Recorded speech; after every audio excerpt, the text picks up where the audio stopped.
Hello students. In previous lecture we have discussed about the experimental determination of energy of activation.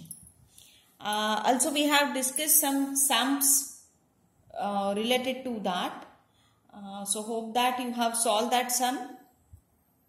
Now today we are going to discuss about the theories of reaction rate. So as we know, rate of reaction depends on mainly four factors, especially the concentration of reactant, temperature, pressure and presence of catalyst. So concentration of reactant is mainly related with if reactants are solid or liquid in state. Pressure we are going to consider if reactant are gaseous in state. Yes, as we know that the rate of reaction depends on the temperature.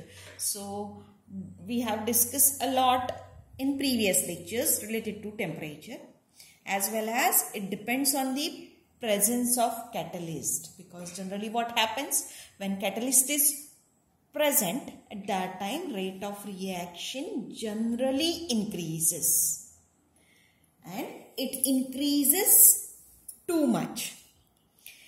Now the two important theories were put forward to explain the rate of reaction. That is why it depends on such factors. So that two theories are Colligene theory and activated complex theory. So we are going to discuss one by one. Very first we'll discuss about the Colligene theory of reaction rate. So Colligene theory tells us that rate of reaction can be explained on the basis of collisions between the reactant molecules. So as we know, according to kinetic theory of gases, the molecules are, especially in gaseous state, the molecules are in continuous motion, which results in intermolecular collisions and which leads to chemical reaction. So very first we'll discuss about the assumptions of Colligene theory. So reaction rate, reaction occurs when two molecules, whether they may be chemically similar or dissimilar, come closer to each other and undergoes collision. So for that we'll consider that we have two molecules, molecule A and molecule B. Even you can consider two molecules of AA or two molecules of BB, which are chemically similar or chemically dissimilar, that is A and B. So when these two molecules come closer to each other and when they collide, at that time reaction will take place. So rate of reaction is proportional to the total number of collisions per centimeter cube per second.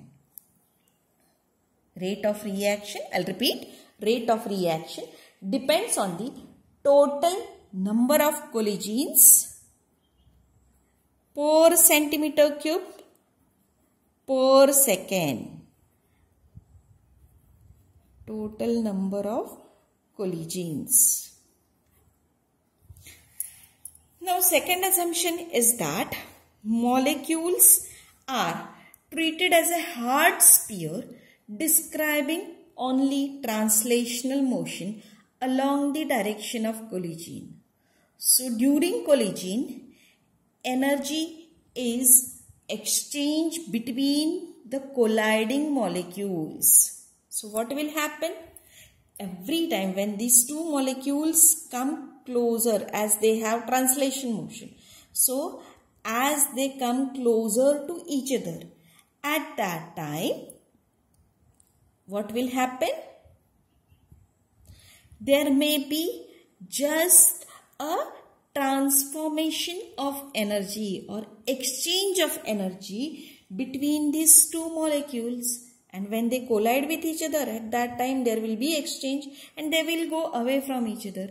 That means there is no loss or gain of energy, and such collisions in which energy is conserved are known as elastic collisions.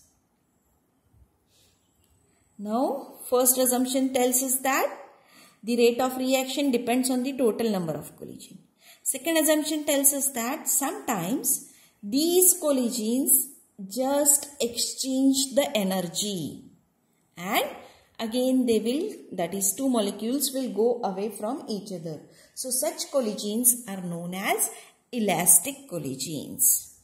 Third assumption, during collisions some molecules acquire the energy equal to EA, that is energy equal to energy of activation, and which is necessary for chemical reaction. So what will happen when these molecules A and B acquires energy equal to EA? At that time they will collide with each other and chemical reaction will take place in between them. So such collisions are known as effective collisions.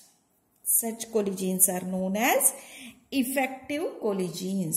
So chemical reaction is a result of effective collision between the reactant molecules or between the two or more molecules.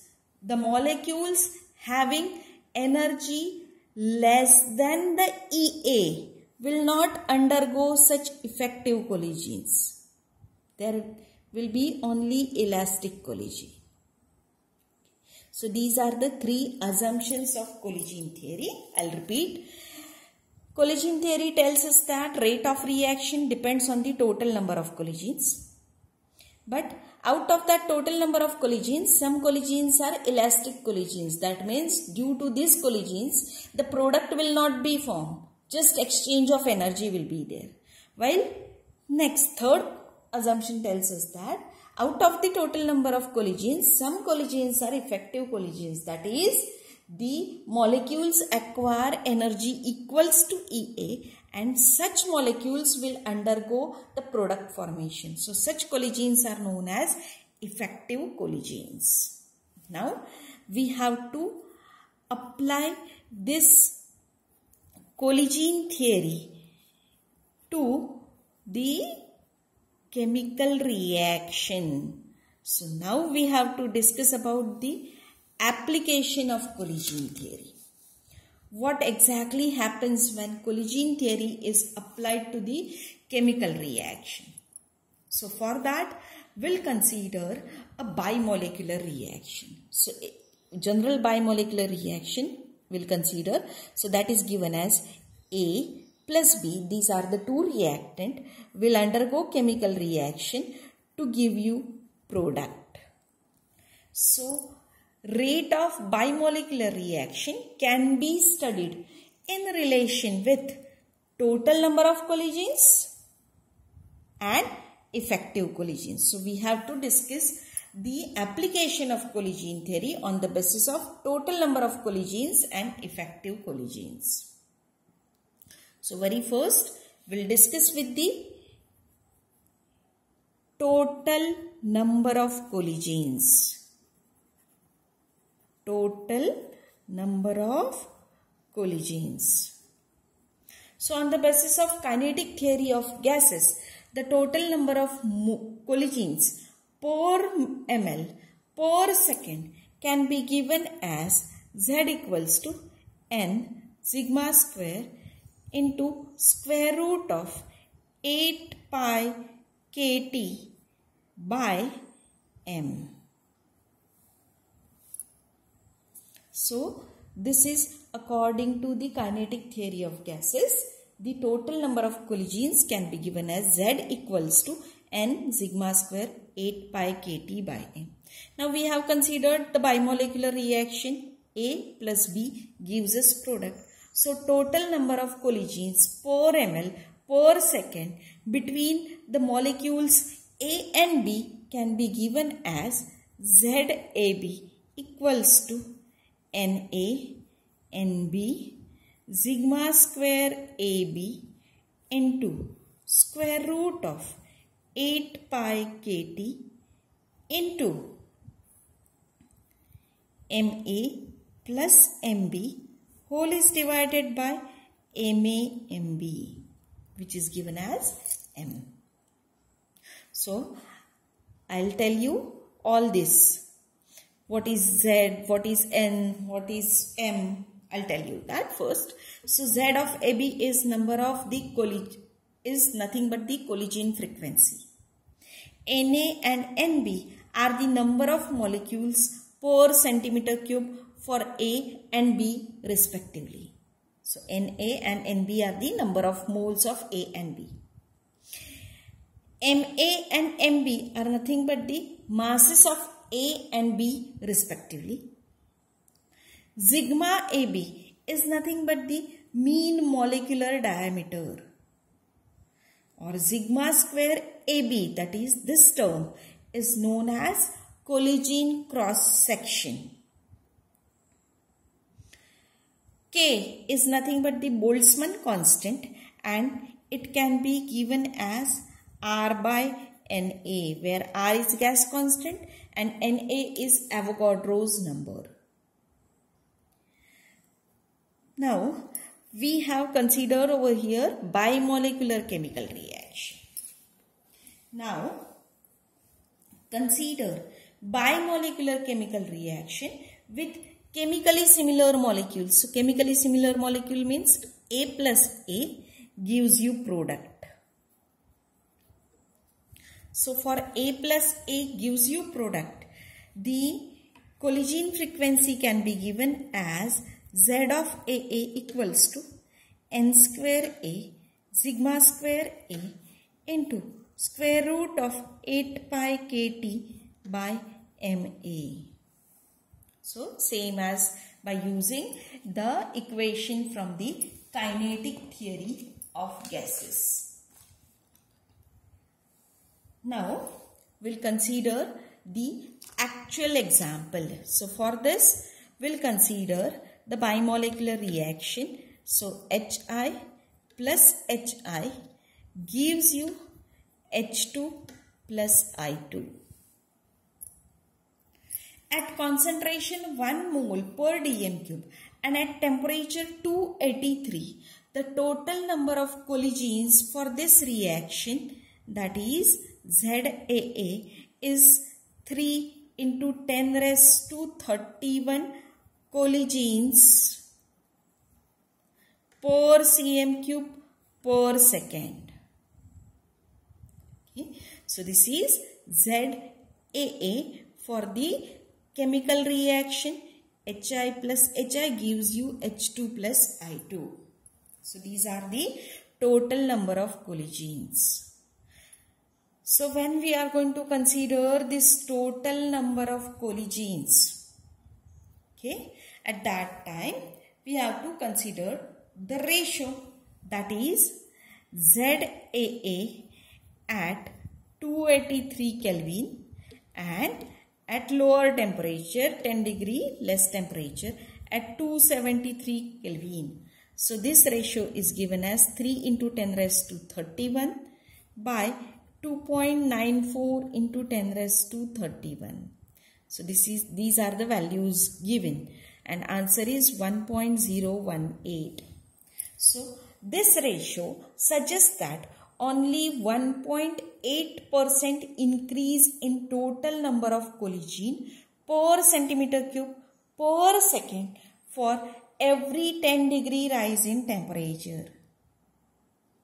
But already we have discussed in case of temperature coefficient, that temperature coefficient, that is rate of reaction, that is K2 by K1 or K at T plus 10 by K at T is almost equal to 2, that we have discussed in previous lecture.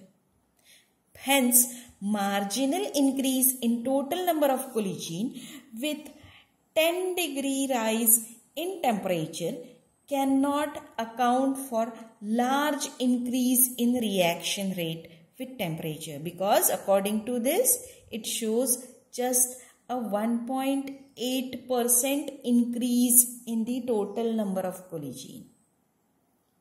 Okay, so that means when we are going to consider the total number of collision, at that time this collision theory is not able to give us correct explanation. So now we have to discuss with the effective collisions. So now we'll discuss the same example with effective collisions. So now we are going to discuss on the basis of effective collision.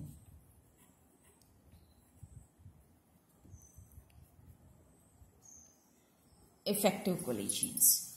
So on the basis of effective collision, we'll consider the same reaction, that is Hi plus Hi gives you H2 plus I2. Now for this reaction, already we know that total number of collisions, that is ZAA at 283 Kelvin is equals to 3 into 10 raised to 31. As well as the energy of activation EA value is 185 kilojoules per mole. As well as the E raised to minus EA by RT value, that is equals to 5 into 10 raised to minus 18. Okay. Now already in temperature coefficient we have discussed that effective collisions by total collisions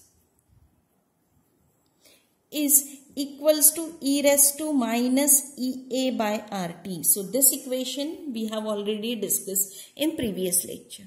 Hence we can write as effective collisions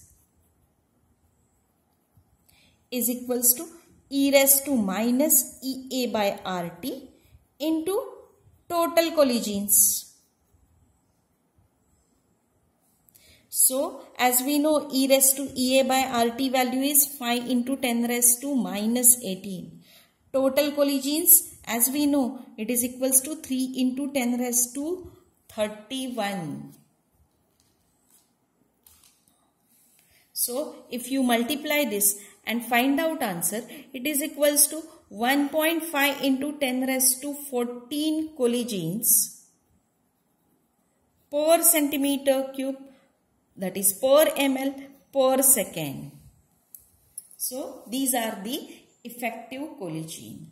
So scientist Bodestein studied the kinetics of decomposition of this Hi, that is hydrogen iodide, and his experiment gives the number of effective collision are equal to 1.054 into 10 raised to 14 collisions per centimeter cube per second, and number of reacting molecules are equal to 2.108 into 10 raised to 14 molecules per centimeter cube per second. So this is a experimentally determined value. This is a theoretically determined value. So experimentally determined value and theoretically determined values are fairly equal. See, it's 1.5 into 10 raised to 14 and 1.054 into 10 raised to 14. So they are fairly close to each other. Hence, the relation between effective collision and total number of collision is given as effective collision by total collision is equals to E raised to EA by RT, or it is also given as N star by N is equals to E raised to minus EA by RT, which indicates N star indicates effective collision, N indicates total number of collision, and E raised to EA by RT. So we can write it as N star is equals to N into E raised to minus EA by RT. So when we are going to compare this equation with that of Arrhenius equation is given as K equals to A into E by E raised to minus EA by RT. So this is our Arrhenius equation. So when we compare this with Arrhenius equation, we come to know that K, rate of reaction, is same as that of effective collision. So this indicates that the rate of reaction depends on the not depends on the total number of collision, but it depends on the total number of effective collisions, and total collisions are same as that of the frequency factor. Hence, we can conclude that K, rate, is similar to N star, that is, rate of reaction depends on the effective collisions, while frequency factor is equal to the total number of collisions. So, collision theory satisfactorily explains the variation rate with temperature of the bimolecular reaction. So, this was about the collision theory. Now, we have to discuss about the advantages and limitations of this collision theory. So, very first, we'll discuss about the advantages or merits of collision theory. So, collision theory successfully explains the effect of temperature on the reaction, because as there is a rise in temperature, the effective collision will also increase, and due to that the rate of reaction will increase. Second advantage is that collision theory successfully explains the variation of rate with temperature for gaseous bimolecular reaction and for some reaction in solution involving simple molecules. The rate of gaseous unimolecular reaction can be qualitatively explained by using this collision theory. And this theory is simple to apply and permits ready calculation of reaction rate. So these are the advantages of collision theory. Just I'll repeat, listen carefully. It successfully explains the effect of temperature on the rate of reaction. This theory gives successful explanation of variation of rate with temperature for gaseous bimolecular reaction and for some reaction in solution. The rate of gaseous unimolecular reaction can be qualitatively explained using collision theory. And this theory is very simple to apply and gives ready calculation of rate of reaction. But along with this theory has some disadvantages or limitation. So, now we'll discuss the drawbacks or limitations or disadvantages of this collision theory. So, collision theory fails in case of reaction involving large complex molecules which are non-spherical. So, this theory can be applied to the simple molecules and which are spherical in shape. But if your molecule is complex and if it is not in spherical shape, then the collision theory is not able to explain the reaction rate. This theory cannot give a quantitative interpretation of the rate of unimolecular reaction. Okay. Then if a large number of reaction in a solution, then they will not obey the collision theory. That means collision theory considers only translational motion. Okay. Now, collision theory assumes that the molecules are rigid and hard sphere having only the translational motion. Okay, but what happens actually, the large complex molecules performs rotational and vibrational motion along with the translation motion.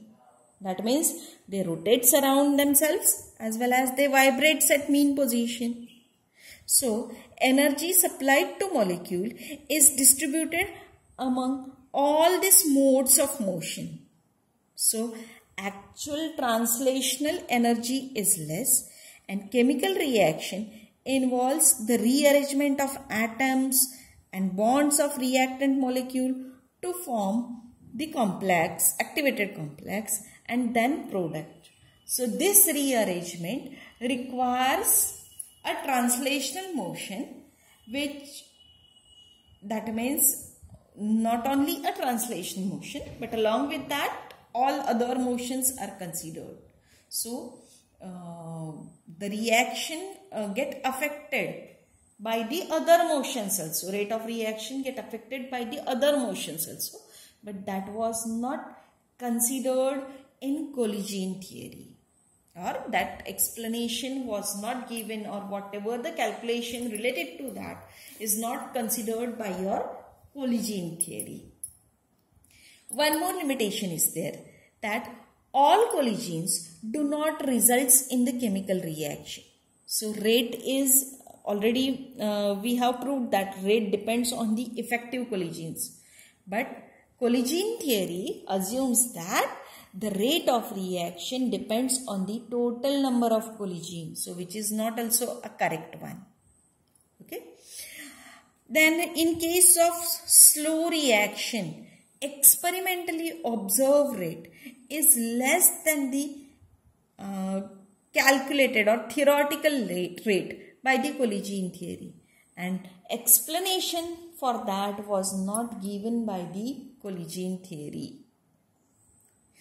One more thing, in case of fast reaction, experimentally observed rate is greater than the calculated rate, that is theoretically calculated rate.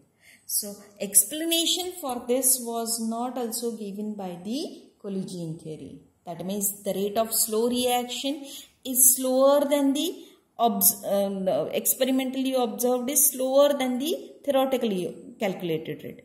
For the fast reaction, the experimental rate is greater than the theoretically calculated rate. So explanation for both is not given by the this collision theory, and therefore the new theory was developed, which is known as a activated complex theory. So considering the advantages and limitations of this collision theory, in next lecture we'll discuss about the activated complex theory. Thank you.